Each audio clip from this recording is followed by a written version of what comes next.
Happy Sunday everybody, welcome back to the vlog. It's your girl Sarah, and today we are doing some wedding things, some DIY things. We actually got our mirror, like our selfie mirror that we were gonna use for the wedding, and it came in. We got it from Walmart, and I want to unbox it with you guys as well as with Vincent because he's with me right now. I have him open up the box because that is too heavy for me to carry. We're also gonna go to the mall today because Disney actually dropped a whole Bath and Body Works collection, and I want to check it out. One, because I want some for myself, but two, I also want to use those as like bridal shower gifts, so I want to just check it out and see if we like any of them. From what I saw, it looks gorgeous already, so let's do that. But first, let's do the mirror thing. So the plan with the mirror is to actually use it as like a selfie mirror. I'll put some on the screen, but I think it's so cute for guests to just see how beautiful they all look because our dress code is so cute. It's gonna just be like a garden wedding, but everyone's gonna be in pastels, no blacks or dark colors, all the florals, everything, and I want them to see how good they look. So we're gonna get that all situated, and then we're gonna get some vinyl off of Etsy and put it on the mirror also. But as for right now, we just have the mirror, and we actually got it from Walmart for a really good price, so let's see it. And is putting in work.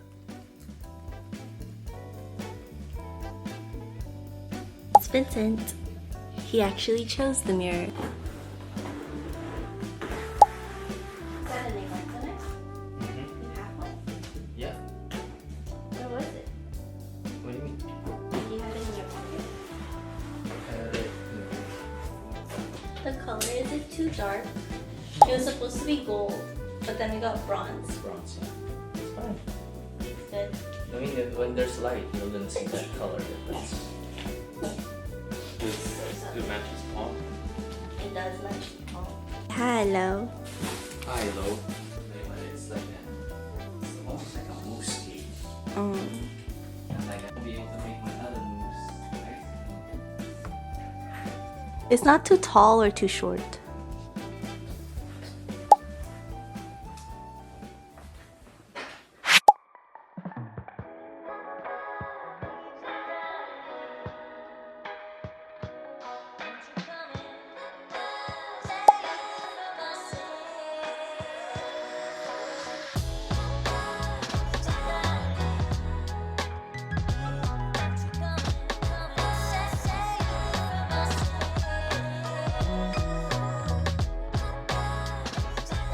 We just got back from the mall and we went a little crazy with the Bath and Body Works Disney sale.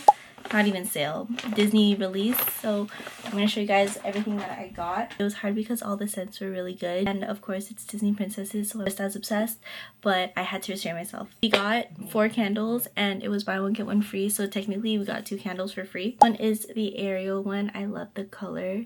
Very, very pretty. Has sea salt breeze, golden citrus, and coral waters. You can really smell the citrus in this candle. This one's one of my favorites. This is the Belle scent, and this one has rose petals, sparkling buttercup, and whipped vanilla. A scent of like a lychee though. It smells like lychee, and that's why I like it, because lychee is my favorite fruit. This one is the Moana one, and this one has lush green palms, plumeria breeze, and coconut water. Yes, very tropical indeed. Smells very much like an island vacation. Tiana one, and Tiana's one of my favorite princesses. This one is water lily, gilded amber, and shimmering bayou woods. Ooh, it's just so good. It smells more fresh and like greenery, grass. It smells like grass, but in a really good way. And next up, I got a bunch of the mini perfumes, but not for me. It's mainly for a bridal shower gift, and I wanted to use these as one of the gifts that one of the girls could win at my bridal shower. Ariel, Belle, Moana, Princess Tiana, Cinderella. And for my bridesmaids and bridal party, we got a bunch of hand sanitizers because we're all obsessed with the Bath & Body Works hand sanitizers. So I got 2 of the Moana, 2 of the Belle, 2 of the Tiana one, 2 of the Cinderella one, of the Jasmine ones, and 1 of the Ariel ones. That is everything that I got from the Bath & Body Works Disney sale. I love Bath & Body Works and I love anything fruity scented, and I love me and my Disney princesses, so I think those would be perfect gifts for the bridal shower as well as the bachelorette, and I just needed the candles for myself. It is the next day and I didn't do anything today. We had a 3-day weekend and I did 0 things that I was supposed to.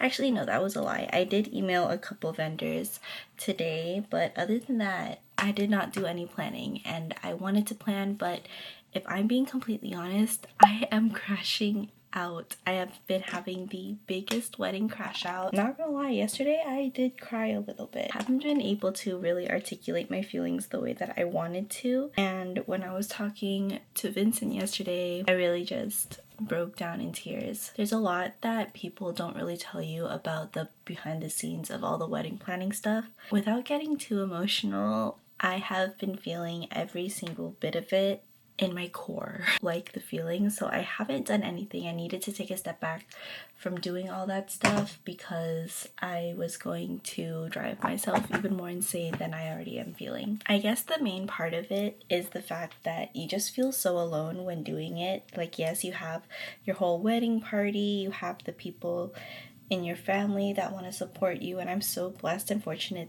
to have people who are just as excited about my wedding as I am. It feels as if I'm trying to beg people to celebrate my birthday with me when I know that's not the case, but it's the perfect analogy to use. Like, I am constantly bothering people because people really don't care about your wedding until like the whole wedding happens. Nobody really cares. Nobody really cares about the behind the scenes. And I know my struggle is the fact that I don't really ask for help. On the other side of it, I feel like I shouldn't even have to ask for help, or I shouldn't even have to ask people to throw me like a bridal shower, a bachelorette party, any of that stuff. Like, I just feel like I don't want to bother people, and that is my biggest flaw right now. But also with the wedding planning process, it just feels so lonely. Like, I thought that it was going to be this huge monumental like wedding era, planning era, because people are gonna want to kind of pitch in and do all that stuff.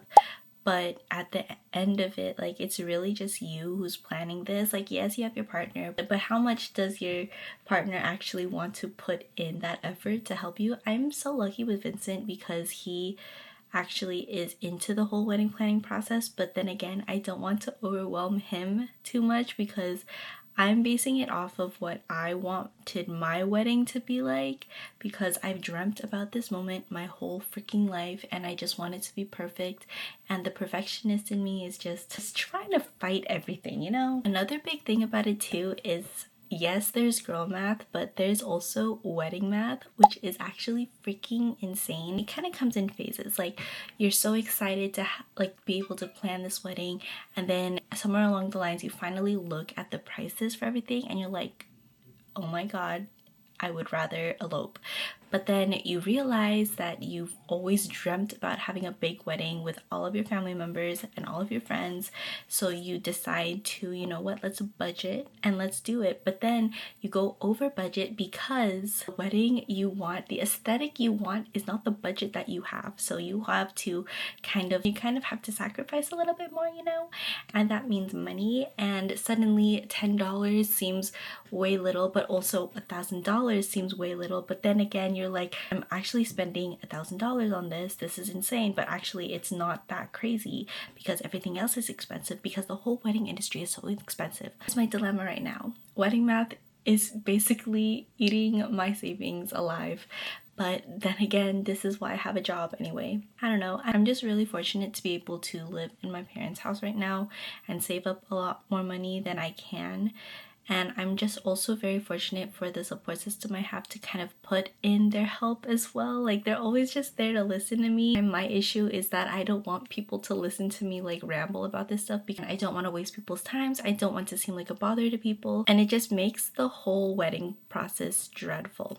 I really don't know where I'm supposed to go with this. I guess I'm just venting about the fact that wedding planning sucks right now. And I needed to take a step back, and that's why I didn't do anything today, and it felt great. We're now 100 days until the wedding, and I'm so excited, but I am just low-key terrified.